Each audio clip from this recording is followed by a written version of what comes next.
छत्रपती शिवाजी महाराज की। अत्यंत सर्वांग सुंदर बहारदार असा कार्यक्रम चालू आहे।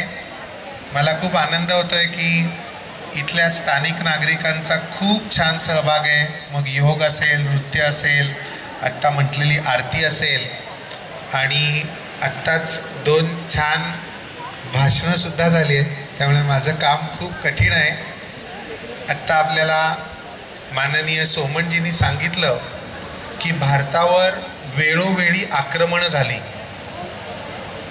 आपल्याला सगळ्यांना जाणून घ्यायला आनंद वाटेल की पहिलं जे इस्लामिक आक्रमण झालं, इस्लामच्या स्थापनेबरोबरच त्यांनी जगात सगळीकडे आक्रमण करायला लागले, ते 624 इसवी सनामध्ये ठाण्यावर आक्रमण झालेलं होतं। आणि ते इतक्या समुद्रमार्गे बोटीतून आलेले होते आणि आपल्या पूर्वजांनी इतक्या चांगल्या प्रकारे ते परतवलं, त्यांच्या सगळ्या बोटी बुडवून टाकल्या की त्याच्यानंतर 500 वर्षात पुन्हा भारताकडे यायची त्यांची हिंमत झाली नाही। पण 500 वर्षांनी म्हणजे साधारणपणे 1100च्या नंतर मग पुन्हा आक्रमण झाली, त्याचा उल्लेख झालेला आहे। म्हणून हे परत सांगत नाही। गझनीच्या महमूदापासून, बाबरापासून अनेक आक्रमणं एका मागोमाग एक आपल्या देशावर झाली। अर्थात त्याला उत्तर सुद्धा आपल्या देशाने खूप वेळा दिलं। मग महाराणा प्रताप असेल, महाराष्ट्रामध्ये आपले छत्रपती शिवाजी महाराज असतील, अशा खूप जणांनी उत्तर दिलं। प्रत्येक वेळी 200-200, 300-300 वर्षासाठी ते आक्रमण थांबवून ठेवलं। नंतर इंग्रजांचं त्याहूनही भयानक असं आक्रमण झालं आणि 1925 साली एक खूप दूरदर्शी असा महात्मा भारतामध्ये आला आणि त्यांचं नाव म्हणजे डॉक्टर हेडगेवार। त्यांनी असा विचार केला की इतकी आक्रमणं होत आहेत, कोणीतरी महात्मा येतोय शिवाजी महाराजांसारखा, तो थोपवतोय, पण पुन्हा आपण त्या पुढच्या आक्रमणाला बळी पडतोय। याचं कारण काय तर आपला समाज जागरूक नाहीये। प्रत्येक वेळी आज तोही उल्लेख झालाय की प्रत्येक वेळी आपल्यात पुन्हा दुफळी होते, पुन्हा आपण आक्रमणाला तोंड द्यायला मग कुठेतरी कमी पडतोय। याच्यामध्ये मूलभूत बदल व्हायला हवा, समाज आहे तो संघटित व्हायला हवा आणि मग त्या विचारातून राष्ट्रीय स्वयंसेवक संघाची 1925 साली स्थापना झाली। आत्ता त्या घटनेला 100 वर्ष झाली आहेत आणि आत्ता आपण एका या हिंदू सांस्कृतिक संमेलनात सगळेजण बसलोय। अशीच संमेलनं पूर्ण देशामध्ये लाखोंच्या संख्येने चालू आहेत। आत्ता सुरुवातीला पण उल्लेख झाला की कदाचित एक मोठी सभा घेता आली असती, 5-10 हजार लोकांची, एकदम मोठा माहोल झाला असता। पण संघाने असा विचार केला की नाही, प्रत्येक वस्तीतल्या, प्रत्येक सोसायटीतल्या माणसाला त्याच्यात सहभागी व्हायला संधी मिळाली पाहिजे। आत्ता तुम्ही बघताय की ही खूप छान गर्दी जमली आहे, पण या फक्त 2 सोसायट्यामधली लोक आहेत। असं फक्त ठाण्यापुरता विचार केला तर 200पेक्षा जास्त अशी संमेलनं होत आहेत। म्हणजे एकच ठिकाणी खूप लोक जमवायचे, त्याच्यापेक्षा डिसेंट्रलाइज प्रत्येक ठिकाणी पण अधिक संख्या, असं एक खूप मोठं अभियान चालू आहे। आणि कशासाठी चालू आहे तर संपूर्ण हिंदू समाज जो आहे तो संघटित व्हावा, एकत्रित व्हावा आणि पुन्हा कदाचित शिवाजी महाराज येण्याची आवश्यकता नाही। आपण स्वतःच कुठलंही आक्रमण आलं तर त्याला खूप चांगल्या प्रकारे तोंड द्यायला हवं। आत्ता आपल्याला दाकरू सोमनजींनी खूप चांगल्या प्रकारे हेही सांगितलं की पुढचं जे आक्रमण येईल ते कदाचित पूर्वीसारखं येईल असं नाही। पूर्वी कधीतरी धनुष्यबाणांनी आक्रमणं होत होती, नंतरच्या काळामध्ये तलवारीनी होत होती, क्षेपणास्त्रांनी होत असतील, नेव्हीच्या किंवा एअरफोर्सनी होत असतील। आता आपल्या लक्षात येईल की सगळ्यात मोठं आक्रमण आहे ते इन्फॉर्मेशन वॉर आहे। चुकीची माहिती द्यायची, आपल्याच लोकांना भडकवायचं, आपल्यामध्ये भांडणं लावायचं। हे आजचं जे वॉर आहे, ती वॉरची पद्धत आहे ती आता खूप बदलली आहे। त्याच्यामध्ये कोणीतरी बाहेर येऊन रक्तपात करण्यापेक्षा आपल्यात भांडणं लावून आपणच कसा रक्तपात आपापसात करू असं जगभरातले शक्ती प्रयत्न करत आहेत. त्यामुळे मला वाटतं की ह्या इन्फॉर्मेशन वॉरला उत्तर द्यायला सुद्धा आपण तशाच प्रकारे वेगळ्या प्रकारे आपली स्वतःची तयारी केली पाहिजे. आजचा जो मला विषय दिला आहे भारतीय अर्थचिंतन, त्याच्यामध्ये थोडक्यात वळतो. जर आकडेवारीचा विचार केला, आपल्याला माहिती आहे की पूर्वी आपल्या देशामध्ये सुवर्णयुग होतं. म्हणजे इतकी समृद्धी होती, इतकी श्रीमंती होती. आणि त्याच्यावरचं जे स्टॅटिस्टिक उपलब्ध आहे, अँगस मेडिसन नावाचे युरोपमधले खूप प्रसिद्ध इकॉनॉमिस्ट आहेत, त्यांनी याच्यावरती डेटा प्रसिद्ध केला आहे. अर्थात फार प्राचीन काळचा डेटा त्यांनी केलेला नाही, पण इसवी सनाच्या सुरुवातीपासून 2000पर्यंत म्हणजे 2000 वर्षाचा डेटा त्यांनी दिला आहे. आणि तो डेटा असं दाखवतो की इसवी सन सुरुवात म्हणजे 00 AD ला जगामधली 33% GDP हा एकट्या भारतामध्ये होता. म्हणजे आपला देश किती समृद्ध होता याचा आपण विचार करू शकतो. तो सुद्धा भारताच्या आत्ताच्या बॉर्डरप्रमाणे. म्हणजे पाकिस्तान आणि बांगलादेश धरलेला नाही, तो धरला तर ते 40% वर जाईल. पण ठीक आहे, आत्ताच्या बॉर्डरप्रमाणे सुद्धा तो 33% होता. अगदी इसवी सन 1000ला सुद्धा हा वाटा 29% होता. त्यानंतर एकामागोमाग एक आक्रमण होऊन आपल्या देशाची अर्थव्यवस्था टप्प्याटप्प्याने खाली गेली. तरीसुद्धा 1750 पर्यंत 25% जगाच्या अर्थव्यवस्थेचा वाटा भारताचा होता. आजही अमेरिकेचा वाटा 12%पेक्षा जास्त नाही. जस्ट मी कंपॅरिझनसाठी सांगतोय. भारताचा 25% वाटा होता.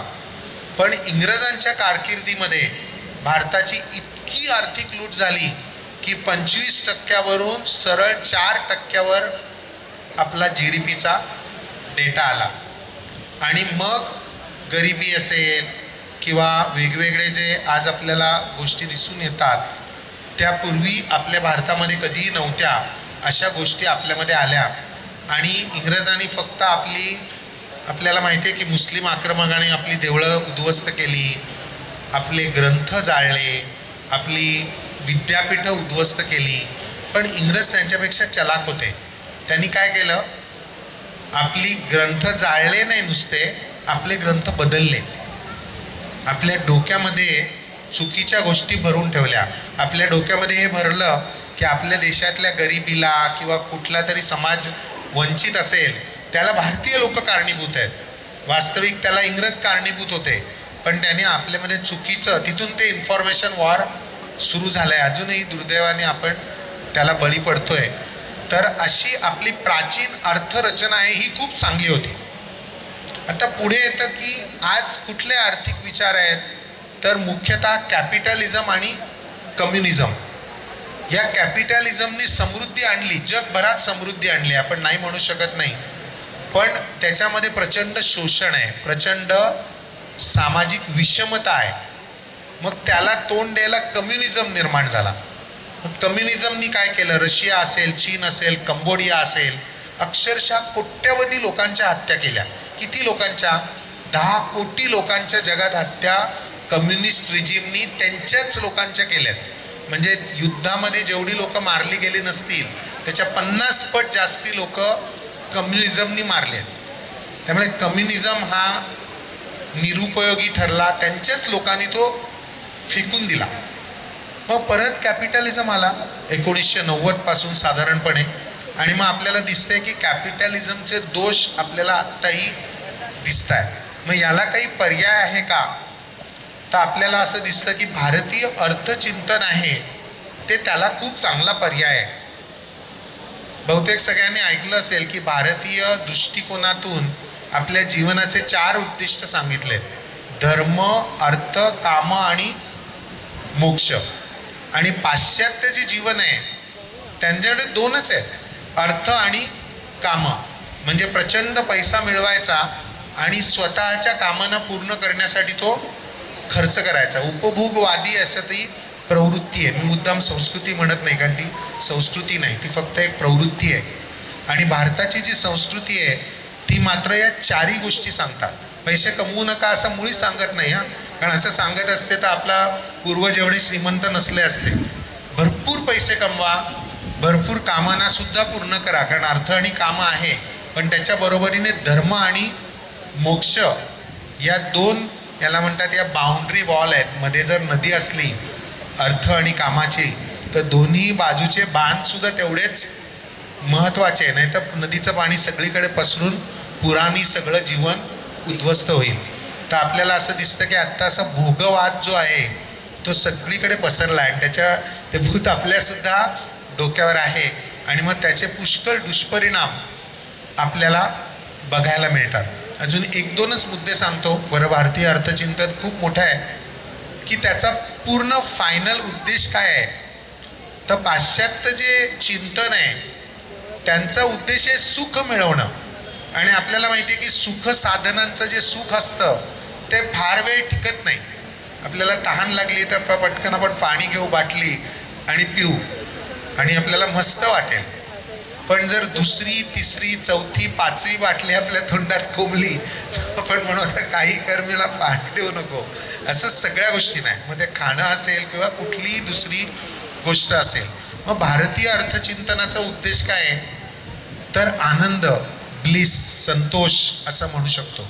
म्हणजे ज्या गोष्टी आवश्यक आहेत त्या मिळाल्याच पाहिजे, कम्फर्ट्स मिळालेच पाहिजे, पण त्याचा अतिरेक न होता आपल्याला योग्य प्रमाणात मिळावे आणि त्याच्या वरचं काहीतरी आपल्याला मिळावं, असं आपल्याला भारतीय अर्थचिंतन सारतं. अर्थात हे प्राचीन लोकांनी सांगितलेलं आहे.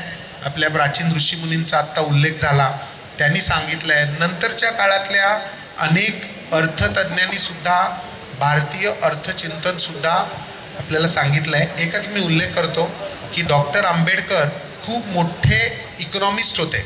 त्यांचा जास्त उल्लेख सामाजिक कामासाठी होते, पण खरं तर ते इकॉनॉमिस्ट होते.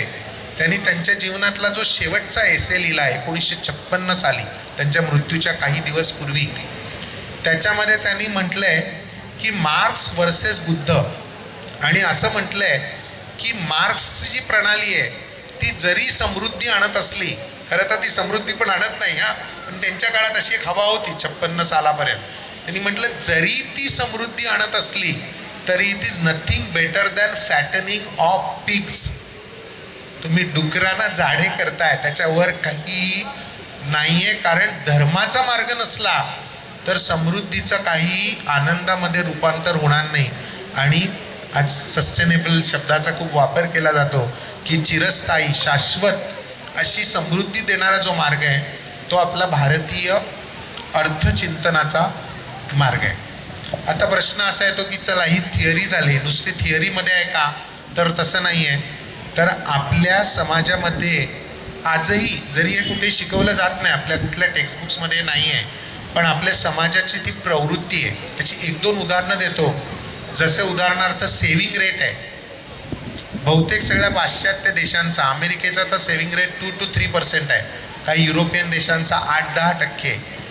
भारताचा जो सेव्हिंग रेट आहे तो जवळजवळ 27% आहे, आणि चीन आणि जपानचा तर 35 आणि 40% आहे, कारण साधारण अशीच संस्कृती तिथे सुद्धा आहे. दुसरं भारताचं आणखीन वैशिष्ट्य आपल्याला दिसतं ते म्हणजे फॅमिली बिझनेस. आपल्यामध्ये असं म्हणतात की पुढच्या 7 पिढीसाठी संपत्ती साठवून ठेवली आहे. ते इतका फॅमिली बिझनेस आपल्याकडे रूढ आहे. आत्ताच आपल्याला सोमनजींनी सांगितलं अमेरिकेत पण याहून खूप मोठे उद्योग आहेत हां, पण अमेरिकन माणूस काय विचार करतो, माझ्या जीवनात मी उपभोग घेईन, माझ्या मुलांना काही द्यायची गरज नाही. आणि भारतीय माणूस काय विचार करतो, माझ्या वडिलांकडनं मला काय मिळालं, समजा त्यांनी माझ्यासाठी 3 खोल्यांचा फ्लॅट ठेवला असेल तर माझ्या मुलांसाठी मी 3 खोल्यांचे 2 फ्लॅट तरी ठेवले पाहिजे, कारण पुढच्या पिढीला मी जास्त ठेवलं पाहिजे काहीतरी. तर असंही परंपरेने फॅमिली बिझनेस आहे. आणखीन एक हल्लीच मोदीजींनी उल्लेख केला होता की आपल्या पूर्वजांनी सांगितलं की लॉंग टर्म इन्व्हेस्टमेंट करा. मग त्या काळामध्ये इतर प्रॉडक्ट्स नव्हती, फक्त जमीन आणि सोनं. आत्ताच मोदीजींनी सांगितलं सोनं घेऊ नका, पण का घेऊ नका म्हणजे काय, लॉंग टर्म इन्व्हेस्टमेंट करा, हे आपल्या समाजाला माहिती आहे आणि समाज अजूनही ते करतो. फक्त कदाचित आज सोनं न घेता शेअर्स घेतले तरी चालणार आहे, पण लॉंग टर्म इन्व्हेस्टमेंट केली पाहिजे, कारण त्याच्यातून पूर्ण समाजाची समृद्धी होणं शक्य आहे. आणि विशेष म्हणजे अजून मला 10-15 मुद्दे सांगता येतील, पण 2-3 प्रमुख डिफरन्सेस मी सांगितले की आज देखील आपल्याला ते पाहायला मिळतं की हे पूर्ण नष्ट झालेलं नाही आहे.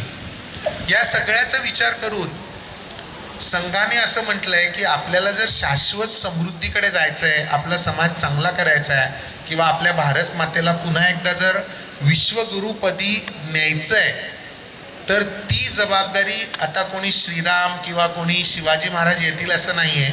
आपल्याला सगळ्या समाजालाच ते करायचं आहे. आणि मग त्यासाठी मी जसा फॅमिली बिझनेस किंवा कुटुंबाचा मार्ग सांगितला, तर त्याच्यासाठी मग 5 मुद्दे सांगितलेत. त्यातलं पहिलं आहे ती म्हणजे आपली कुटुंब व्यवस्था हा फक्त आपलाच नाही आहे, पूर्ण जगातल्या समाजाचा पाया आहे. आपल्याला माहिती आहे की आपण म्हणतो की वसुधैव कुटुंबकम, म्हणजे पूर्ण पृथ्वी हे एकच कुटुंब आहे.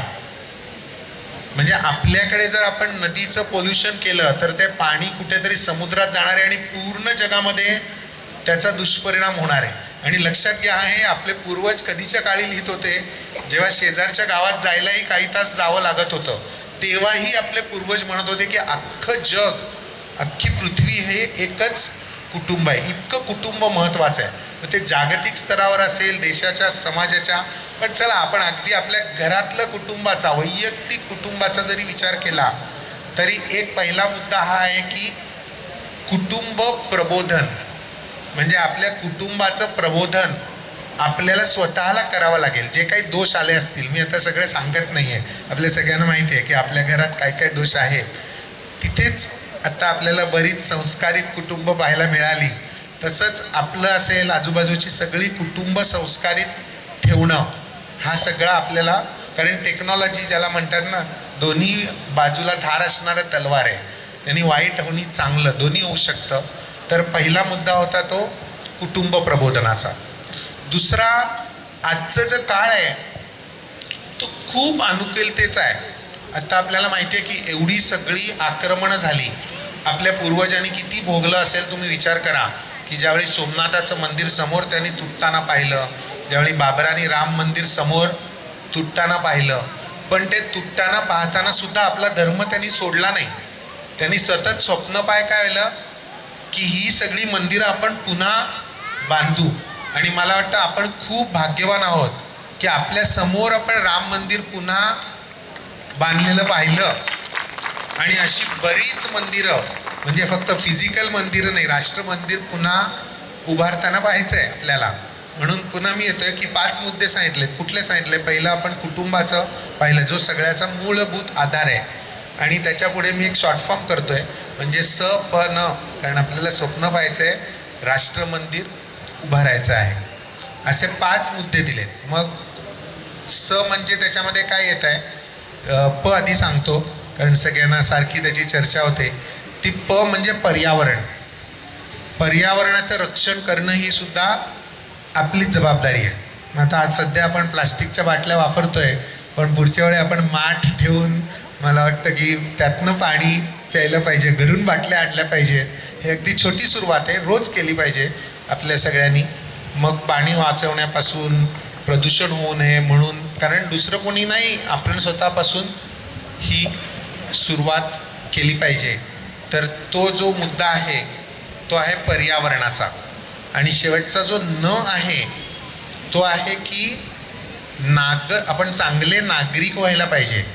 त्यासाठी नागरिक म्हणून जे जे काही नियम असतील, मग कुठेतरी लिहिलं असतं की इथे थुकू नये, म्हणजे आपल्याला नक्की बघायला मिळतं की तिथेच जास्तीत जास्त लोकांनी थुकलेलं असतं.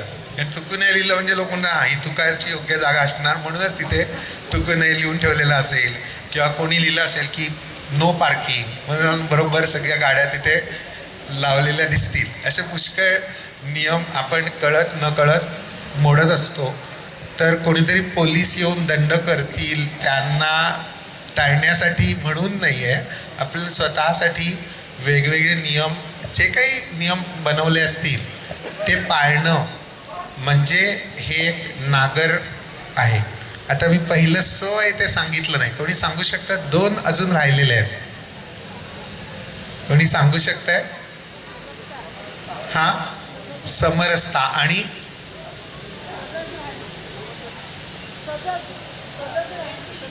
स्वदेशी आणि समरसता.